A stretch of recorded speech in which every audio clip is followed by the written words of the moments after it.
Jesús, María Magdalena, la Iglesia, las sociedades secretas, el Santo Grial y Leonardo da Vinci. Juntos, son los principales elementos de El Código da Vinci, la novela récord en ventas de Dan Brown que desató una tormenta de controversias. En el libro, se les dan revolucionarias reinterpretaciones a verdaderas obras de arte. Con eso, el autor difumina la línea entre los hechos y la ficción. El libro induce a creer que lo que Dan Brown expresó como opiniones acerca de las obras de arte son hechos verdaderos. Se enfoca en la mayoría de las obras creadas por Leonardo da Vinci, haciendo especial énfasis en la Última Cena. ¿Contiene realmente esta obra de arte lo que el libro dice que contiene?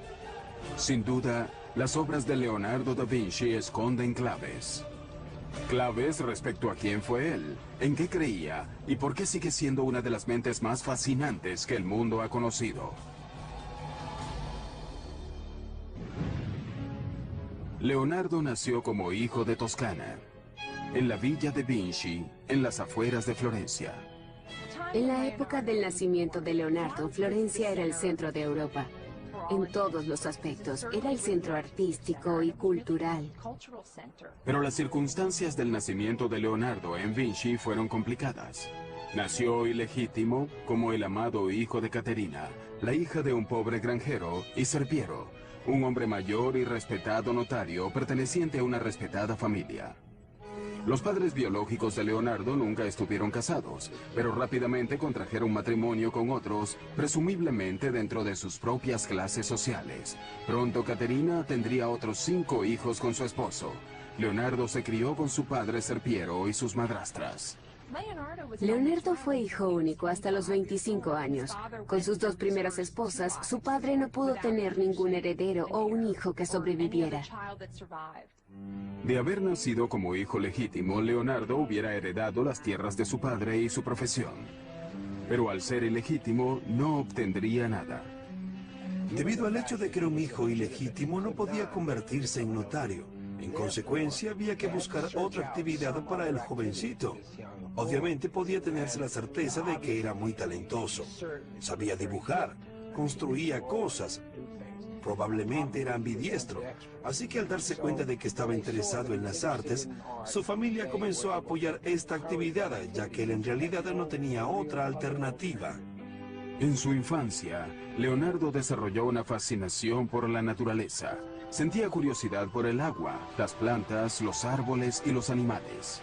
Años más tarde, Leonardo le daría el crédito a la naturaleza de ser la maestra más sabia que una persona podría tener. Es más noble imitar cosas en la naturaleza, que de hecho son las verdaderas imágenes, que imitar en palabras, las palabras y hechos del hombre.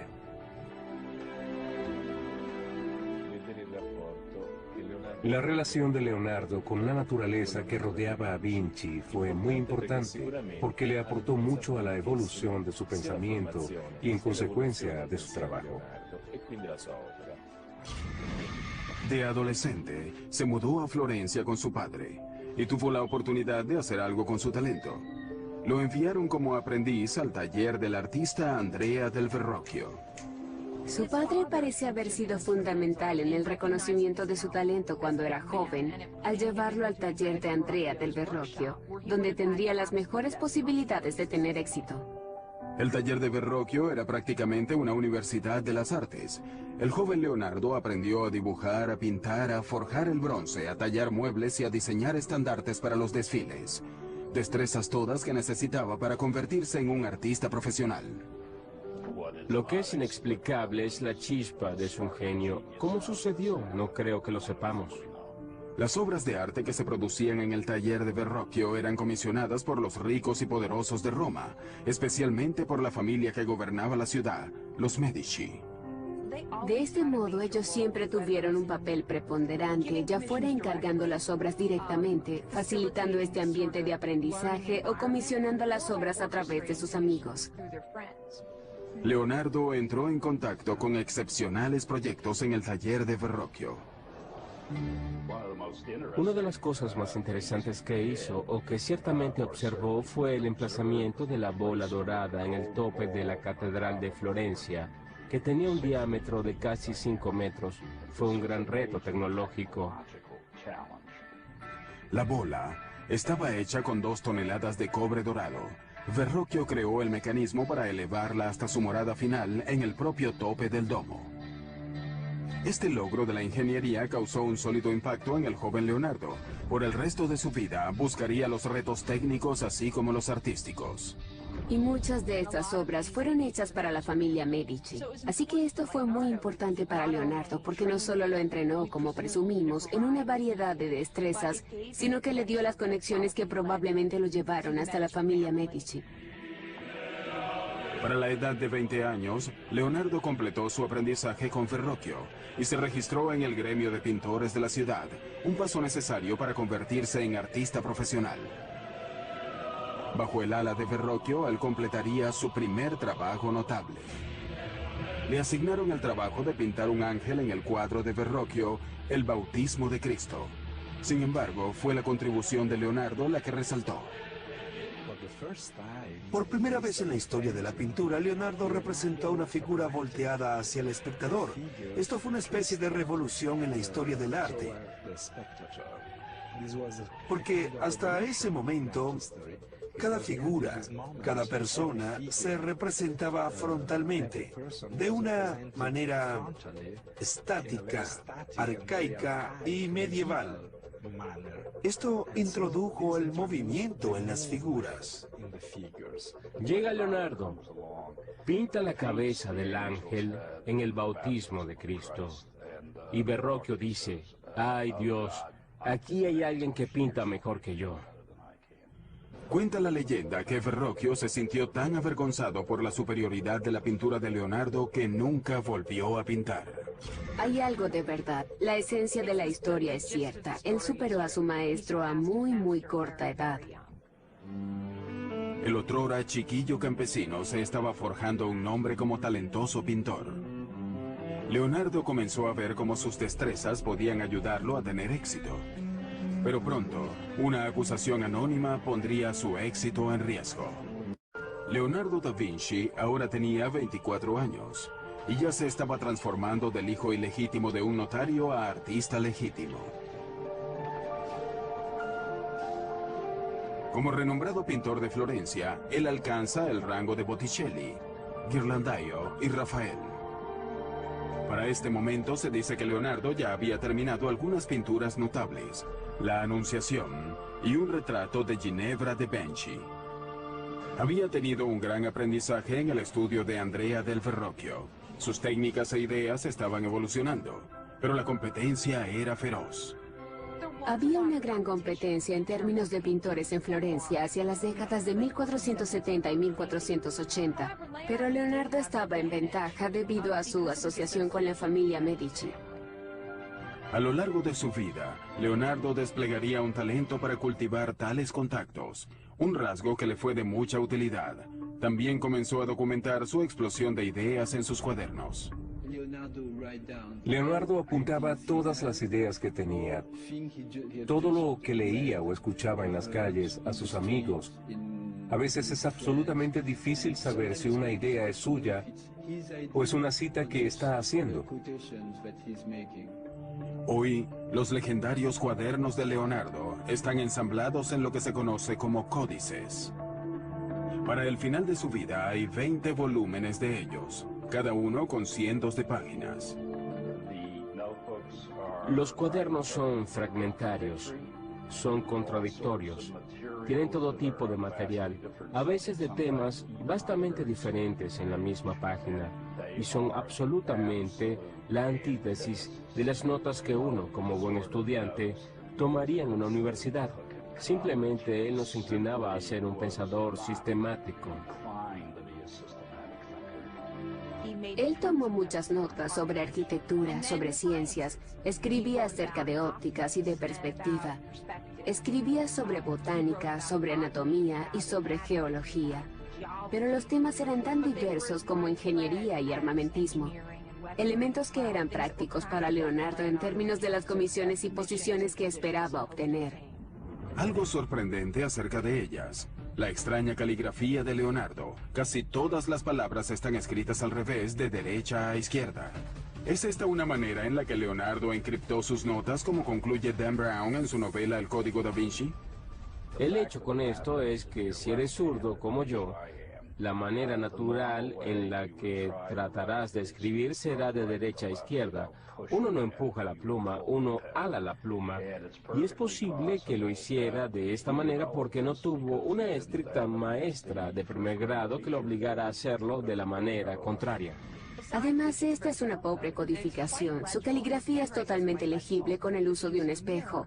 Creo que fue una peculiaridad que desarrolló simplemente porque le resultaba más fácil. Algunos de los estudios de sus cuadernos distan mucho de ser bellos. Algo muy claro en Leonardo es ese contraste acerca de cómo se reconocen las cosas. En otras palabras, para conocer lo bello tienes que conocer lo feo y viceversa.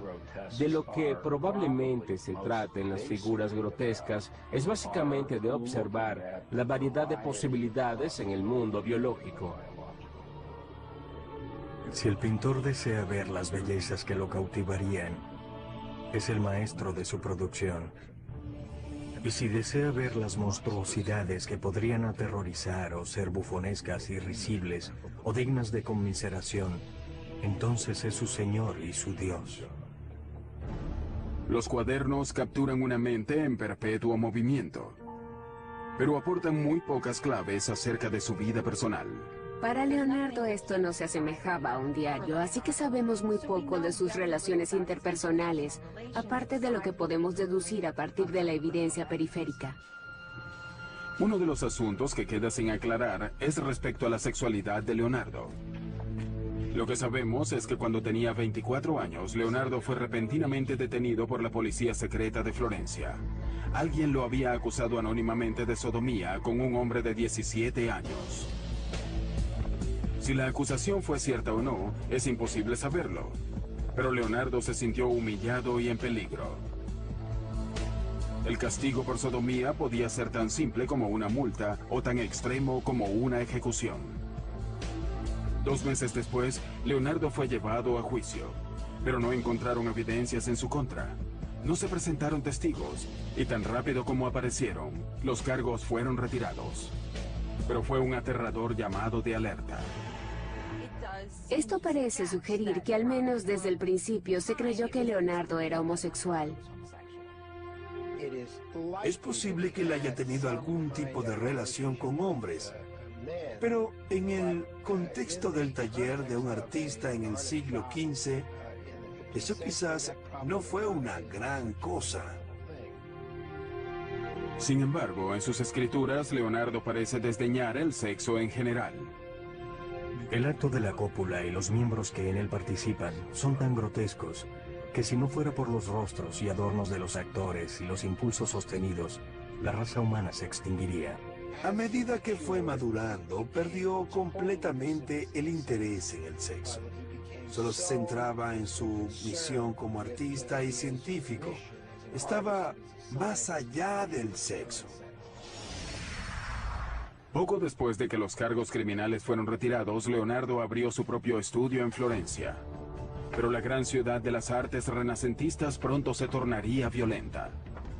Un sangriento golpe planificado por el Papa y un colaborador amenazó con derrocar a los Medici. Cuando el golpe fracasó, el Papa ordenó al ejército de Nápoles tomar a Florencia por la fuerza.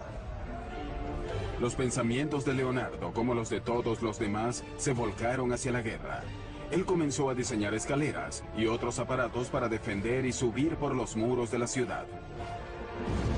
Esta fue una nueva escuela de pensamiento para Leonardo, la ingeniería militar, la que lo fascinaría durante toda su vida. Justo cuando parecía que todas las esperanzas estaban perdidas, la diplomacia de los Medici triunfó. Florencia estaba salvada. Leonardo regresó a sus lienzos y en 1480 comenzó a pintar a San Jerónimo. Él captó la imagen del angustiado santo golpeándose el pecho con una piedra en el desierto. Hoy, la pintura se encuentra en el Vaticano sin acabar, como tantas otras pinturas suyas.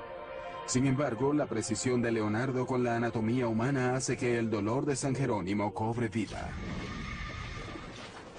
Leonardo ya tenía casi 30 años cuando Lorenzo de Medici envió a los mejores pintores de Florencia al Vaticano para decorar la nueva Capilla Sixtina.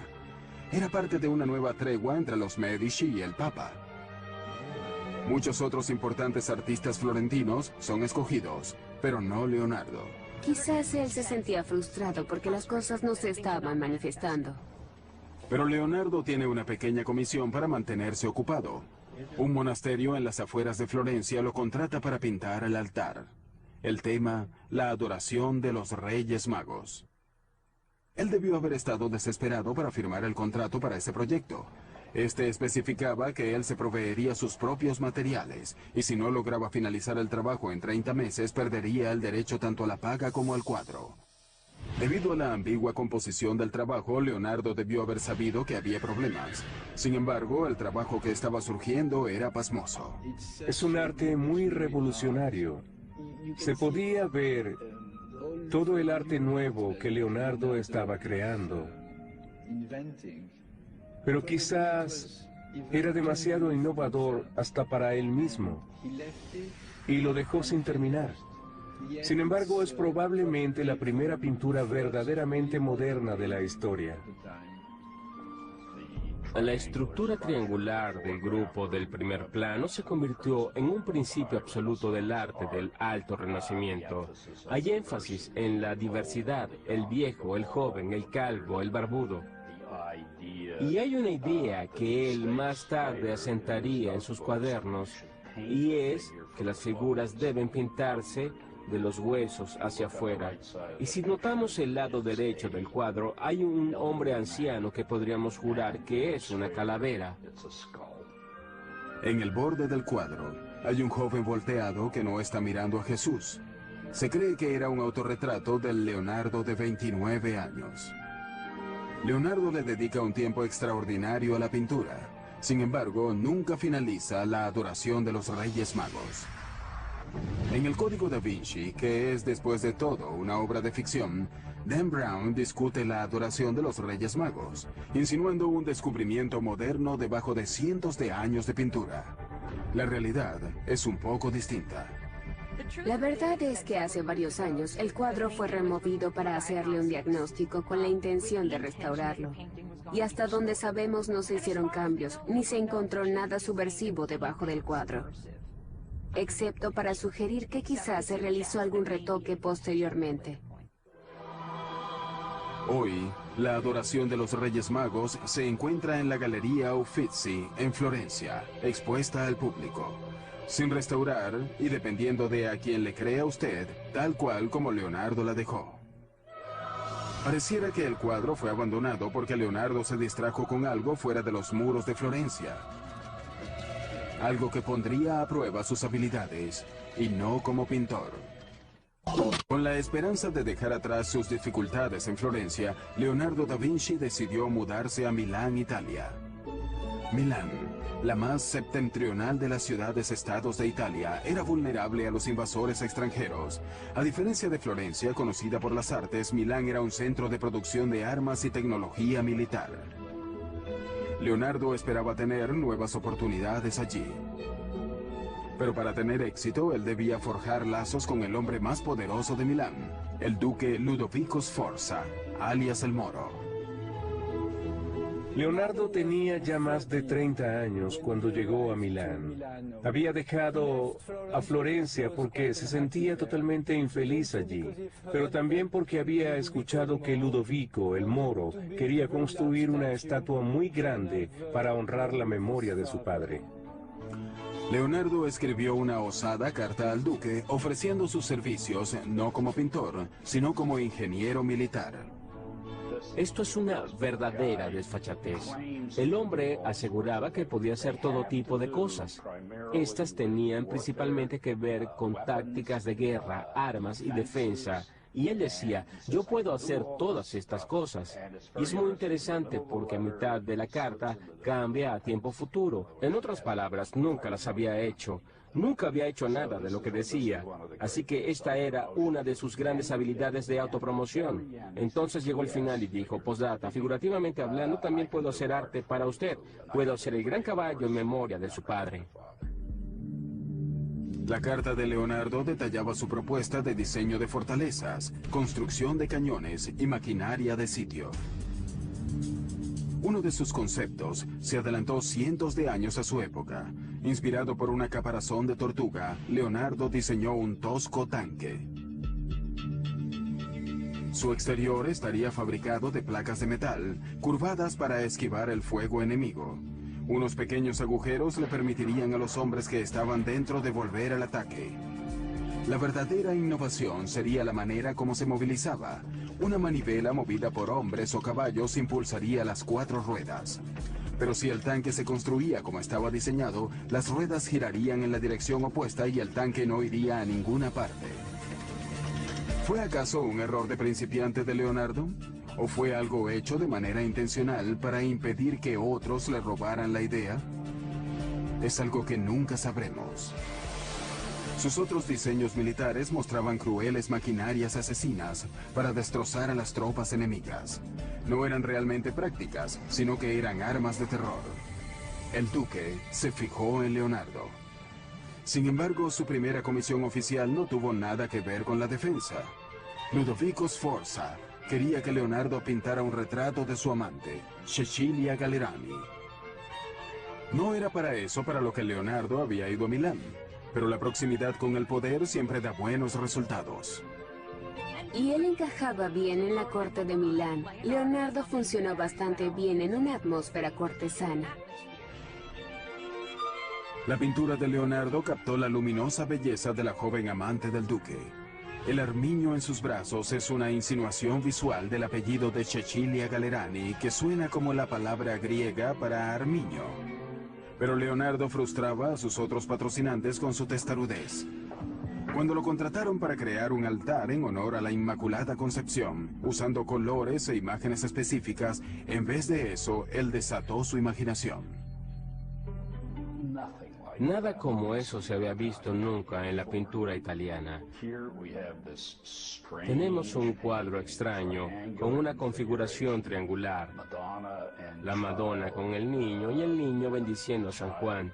Y ese extraño ángel semejante a una esfinge. En un ambiente de estalagmitas y estalactitas, húmedo y seco, lleno de claros oscuros. La Virgen de las Rocas es una imagen inquietante, totalmente distinta a la que se suponía que debía pintar, y Leonardo no la terminó, al menos no en ese momento. Le tomaría años, pero Leonardo finalmente logró hacerse de la confianza de Ludovico Sforza, quien lo nombró ingeniero de la corte. Sus responsabilidades incluían cualquier cosa desde diseñar la plomería interna hasta crear los trajes de los pajes de la corte. Incluso desarrolló un plan para un escenario giratorio. Leonardo estaba muy feliz en Milán. Ludovico el Moro lo dejaba hacer exactamente lo que quería. Estaba en una posición muy cómoda. El castillo del duque ya era una fortaleza formidable, pero Leonardo comenzó a diseñar planos para reforzarlo. La siempre presente amenaza de guerra exaltaba la imaginación de Leonardo. Él diseñó un puente colapsable para mantener a raya a sus enemigos, una ametralladora primitiva e incluso un lanzallamas. Finalmente, Ludovico Sforza le dio a Leonardo el premio que éste había estado esperando, la comisión para construir una enorme estatua ecuestre del padre del duque. Leonardo comenzó dibujando modelos reales. Estaba fascinado con los caballos. Dibujaba caballos por todos lados. Primero quería un caballo corcoveando, pero luego se decidió por un caballo al trote que, desde el punto de vista de la estática, era lo que podía lograr. Sforza deseaba que este fuera el más grande monumento ecuestre que el mundo hubiera observado. Basándose en los bosquejos, pareciera que Leonardo deseaba ser el caballo, sin el jinete, de unos 6,5 metros o 7 metros de altura. Los retos técnicos eran asombrosos. Leonardo creó en arcilla incontables modelos a escala de la estatua para determinar cómo forjaría la versión final, la que requería de 60 toneladas de bronce. Para ese momento, Leonardo había establecido un nuevo taller en Milán y había contratado un asistente. Su nombre era Giacomo, pero Da Vinci prefería llamarlo Salai, que significa diablillo. Salai entró al taller a los 10 años, justo alrededor de 1490, y se quedó con Leonardo por el resto de su vida. Leonardo claramente tenía con él un lazo personal, no era solo una relación de trabajo, pero desconocemos cuál era exactamente la naturaleza de esa relación. Salai estuvo al lado de su maestro en uno de los días más importantes de su vida.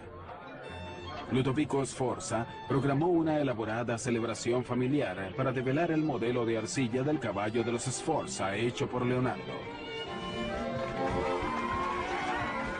Pero antes de que el bronce pudiera ser forjado, el ejército francés amenazó con atacar a Milán, estremeciendo los cimientos de la dinastía Sforza. Las tropas de Sforza no eran competencia para los bien equipados franceses. En medio de la desesperación, el bronce que había sido entregado a Leonardo para fabricar el caballo le fue retirado para fabricar cañones. El sueño de Leonardo estaba roto. Él escribiría: sobre el caballo nada digo, porque yo sé lo que significan estos tiempos. Sin embargo, el caballo no fue el único monumento de la familia Sforza que el duque le pidió a Leonardo que realizara. Da Vinci también pintaría un mural religioso para la iglesia de la corte de los Sforza. El tema, la última cena de Cristo con sus apóstoles. Para la frustración de todos los implicados, habían pasado varios años y Leonardo no daba señales de finalizar su obra. La comisión fue facilitada a través de Ludovico, quien estaba decorando a Santa María de la Gracia, probablemente como preparación de un monolito, un monumento funerario para él mismo. Así que en el refectorio comisionó la creación de la Última Cena, y en la pared opuesta se encontraría la crucifixión, junto a retratos de él y su familia. Para hacer un modesto mural decorativo, Leonardo creó una composición revolucionaria. El genio de Leonardo, es decir, cómo capto el significativo momento cuando Cristo dice: verdaderamente les digo que uno de ustedes va a traicionarme, y se desata un infierno psicológico. Leonardo usó los gestos y rostros de los apóstoles para traicionar sus emociones. Leonardo intentó representar las figuras de una manera muy natural y humana y de representar en sus acciones y actitudes el movimiento interno de la mente. En lugar de alinear todos los personajes, lo que básicamente era la manera como se había hecho durante los cientos de años previos, Leonardo subdividió las 13 figuras en 5 grupos. 4 grupos de 3 para los apóstoles y luego Cristo aislado como un grupo separado. Eso fue una innovación realmente notable. Pero algunas de las ideas de Leonardo para el cuadro fueron demasiado revolucionarias. Leonardo fue acusado de haber usado una técnica muy pobre en la ejecución de la Última Cena. Probablemente esto no es del todo justo. El daño vino de la humedad subterránea que penetró en las paredes y nadie tiene control sobre eso. Como quiera que fuese, él estaba experimentando, y sabemos que 20 años después de que la obra fue hecha, cuando Leonardo todavía estaba vivo, ya a la obra la estaban llamando un fracaso. En el Código Da Vinci, Leonardo recibe el crédito de haber intentado algo incluso más revolucionario con la Última Cena. Algo que perturbaría no solo a la Iglesia, sino 2000 años de enseñanzas bíblicas. Leonardo diseñó objetos que imitaban el vuelo de los pájaros, y puede que incluso haya colocado alas a sus asistentes para probarlos. Pero averiguar cómo impulsar el vuelo es el más grande obstáculo de Leonardo. Uno de sus más famosos diseños experimentales de aeronaves es la hélice aérea, también conocida como el helicóptero de Leonardo. Con más de 4,5 metros de ancho, era manejada por 4 hombres dando vuelta a una manivela para crear elevación. El peso en sí garantizaba que nunca funcionaría, pero puso a pensar a Leonardo. A continuación, él experimentaría con un ala articulada. Esto resultó en un diseño conocido como el ornitóptero de Leonardo, que agitaba sus alas para alzar vuelo. Él comenzó a pensar que tal vez podemos agitar nuestros brazos como si fuéramos a volar, pero se dio cuenta de que eso no era posible. Él estaba estudiando a los pájaros, pero más que nada empezó a estudiar a los murciélagos y finalmente da con la noción de deslizamiento. Así que él diseñó alas fijas y paracaídas con el fin de deslizarse en las corrientes de aire como las aves. Sin duda, esto hubiera funcionado. Desafortunadamente, el Dux de Venecia no estaba interesado en los inventos de Leonardo. Pero a principios del siglo XVI, los servicios de Leonardo como pintor de retratos tenían alta demanda entre la nobleza italiana. Sin embargo, estas comisiones poco le interesaban. Cuando una dama envió a un mensajero a averiguar por qué no había terminado su retrato, el mensajero le informó que Leonardo parecía harto del pincel. Uno pensaría que la gente que quería contratar a Leonardo, tanto los clientes como los patrocinantes, verían como algo desfavorable el hecho de que dejara tantos encargos sin finalizar, tantas obras de arte incompletas. Sin embargo, Leonardo siempre era increíblemente buscado por su trabajo. Leonardo finalmente regresó a Florencia, la ciudad de su juventud, para comenzar todo de nuevo. Pero pese a que Leonardo era muy famoso, alguien nuevo y más joven había capturado la imaginación de la ciudad. Miguel Ángel Buonarroti. Tenía solo 28 años, pero era increíblemente talentoso. Es maravilloso para la historia de Florencia que estos dos genios estuvieran en el mismo lugar y al mismo tiempo, pero existía rivalidad, al parecer, personal. Eran muy diferentes entre sí. Leonardo era un cortesano, guapo, y se manejaba bien en todas las situaciones. Miguel Ángel era un hombre solitario y muy amargado. Un día, sus diferencias estallaron en las calles de Florencia. Al ser casi 25 años mayor que Miguel Ángel, Leonardo pudo haber sentido que estaba por encima de cualquier rivalidad. Su resentimiento aumentó. Leonardo comenzó a buscar encargos fuera de Florencia. Y en 1502 se le presentó una posibilidad única con uno de los tiranos más sanguinarios de Italia. En los primeros años del siglo XVI, Leonardo trabajaba para César Borgia, quien era hijo ilegítimo del Papa Alejandro VI. Era un militar y estaba básicamente al mando de las tropas papales. Borgia era despiadado en su intento por consolidar el imperio de su padre, el que pensaba reclamar como propio algún día. Para Borgia, Leonardo sirvió como ingeniero militar, trazando mapas con una certeza digna de un águila. Esto fue una clave para el éxito en batalla. Leonardo hacía conexiones muy poderosas porque era inteligente en términos de manipular sus destrezas y colocarse donde necesitaba estar. Pero un día, Borgia ordenó la ejecución de un amigo de Leonardo. No pasaría mucho tiempo antes de que rompieran lazos. En el verano, Leonardo regresó a Florencia y una vez más tomó su pincel. Comenzó un retrato menor que se convertiría en la pintura más celebrada de la historia del arte.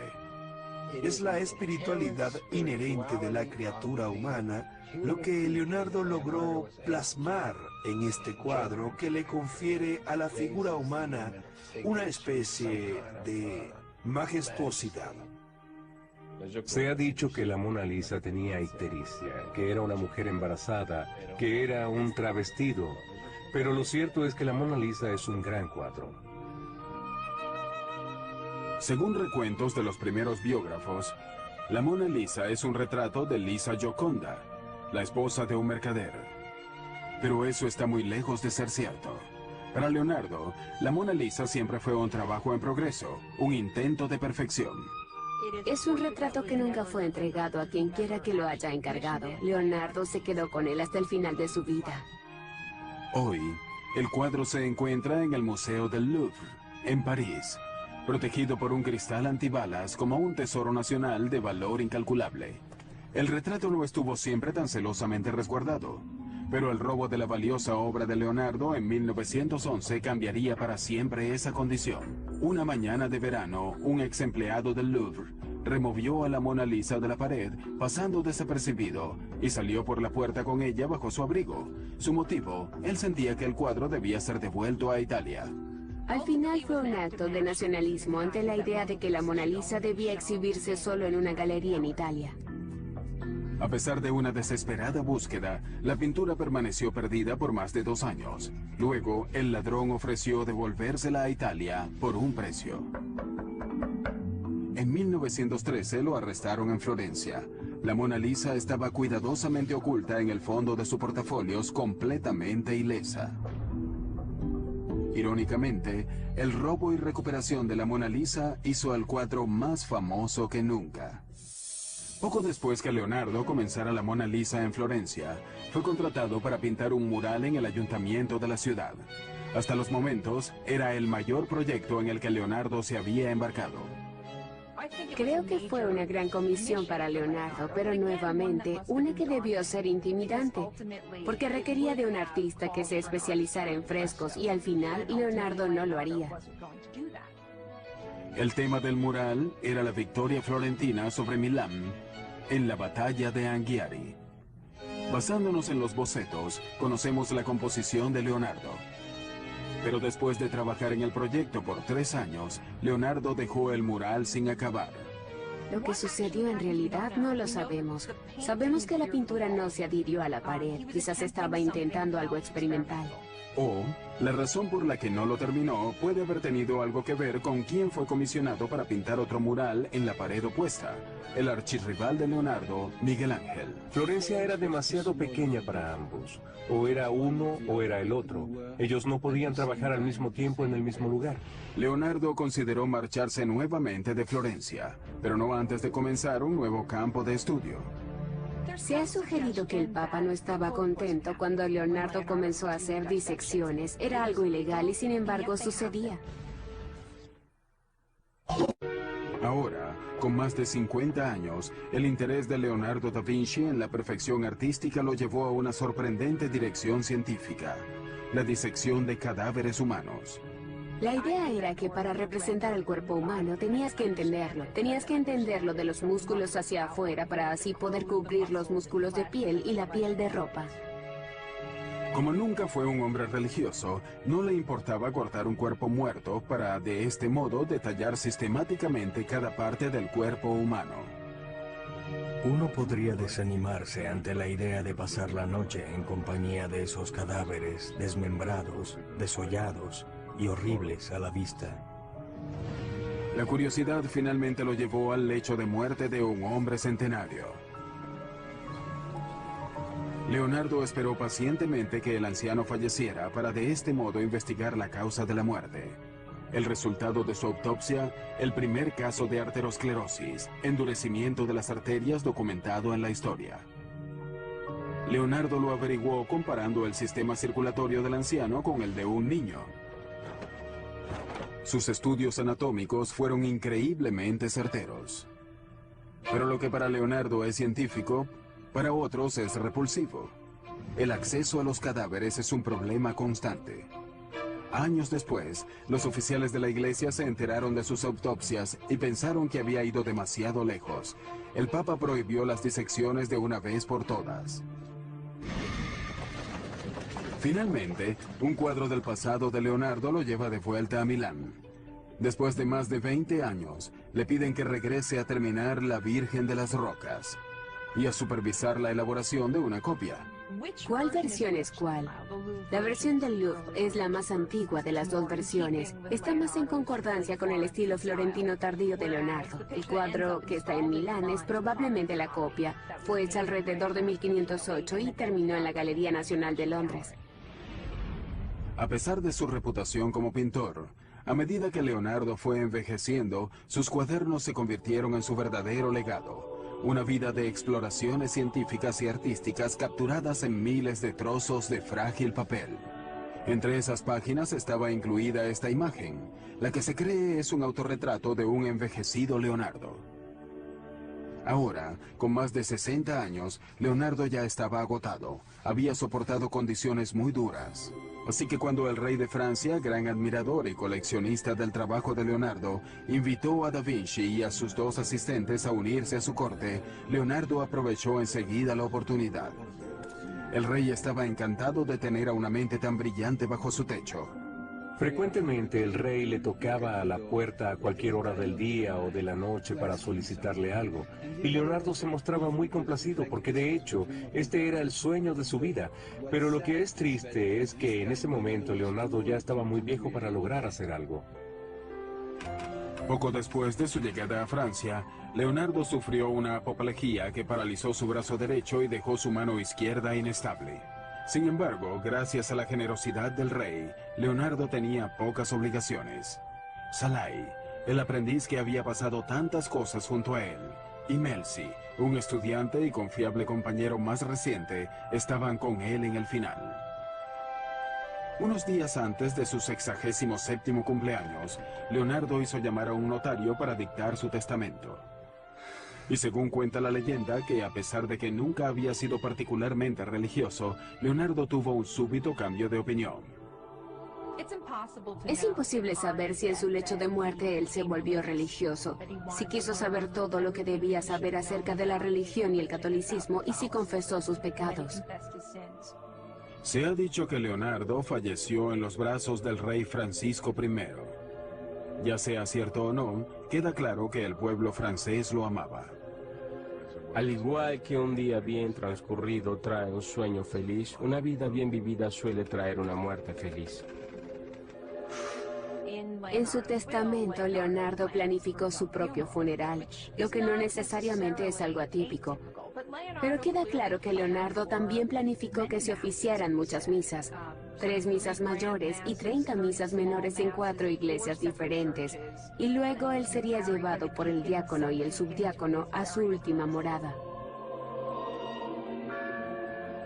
Después de la muerte de Leonardo, los cuadros y cuadernos que siempre, incluyendo la Mona Lisa, tenía con él, fueron legados a sus asistentes. Con el correr de los siglos, han encontrado su lugar en colecciones en todo el mundo. No es imposible que en algún lugar todavía se encuentren estudios, bocetos, o incluso un cuadro que pueda pertenecer a Leonardo. Todavía es una cacería de tesoros. Está fuera del salón ahora, al teléfono por $28 millones. Casi 500 años después de la muerte de Leonardo, uno de sus 20 cuadernos sobrevivientes, el Códice Leicester, fue adquirido por Bill Gates por más de $30 millones. Desde entonces, ha sido públicamente expuesto en distintos lugares del mundo. En 2006, un estudio de los cuadernos y bocetos de Leonardo produjo nuevas e interesantes pistas forenses acerca del maestro del Renacimiento. Parece que Leonardo dejó huellas parciales y completas en la pintura y tinta de muchos de sus trabajos. Los análisis modernos puede que un día nos arrojen los hasta hoy desconocidos detalles del origen étnico de la madre de Leonardo y del propio Leonardo. ¿Qué tienen Leonardo y su obra que continúan fascinándonos? Del Código da Vinci a su escritura al revés, a sus disecciones y sus misteriosos cuadros, frecuentemente da la impresión de ser un mago oscuro del Renacimiento, nada más lejos de la verdad. Fue un hombre muy talentoso que vivió en una época extraordinaria. Si vemos la magnitud de la vida de Leonardo, vemos que él es más científico que pintor. Pasó más de su tiempo interesado en estudiar la anatomía, la botánica y la óptica, de lo que en realidad dedicó en términos de horas al arte de la pintura. Él fue tan notable que los hizo todos e hizo las cosas muy pero muy bien. Leonardo fue un hombre de su propio tiempo. Un hombre cuyo genio y empeño lo catapultaron de la oscuridad a las cortes de los reyes. Un hombre cuyo intelecto no sería aplastado por la adversidad. Un hombre de todos los tiempos que fascina nuestra imaginación incluso hoy. Leonardo